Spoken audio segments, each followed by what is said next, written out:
Hello learners, welcome to day 3 of 30 days 30 grammar topics learning. இன்னைக்கு நாம பார்க்க போற grammar topic phrase and clause. ஒரு சென்டென்ஸ் அப்படின்னாலே அதில் கண்டிப்பாக சப்ஜெக்ட் அண்ட் வெர்பு இருக்கணும்.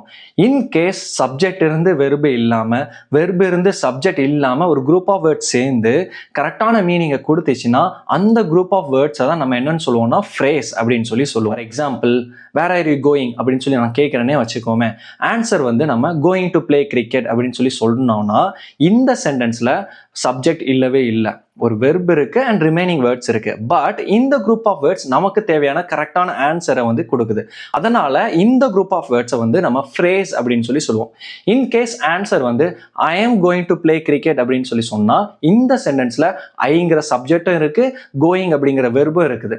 இந்த குரூப் ஆஃப் வேர்ட்ஸை நம்ம வந்து கிளாஸ் அப்படின்னு சொல்லி சொல்லுவோம். இன்னொரு விஷயம், இந்த ஃப்ரேஸ் வந்து 3 டைப்ஸா பிரிச்சு வச்சிருக்கிறாங்க. அதே மாதிரி கிளாஸை வந்து 2 டைப்ஸா பிரிச்சு வச்சிருக்கிறாங்க. அப்புறம் அடுத்த கிராமர் ரூலை நாளைக்கு பார்க்கலாம்.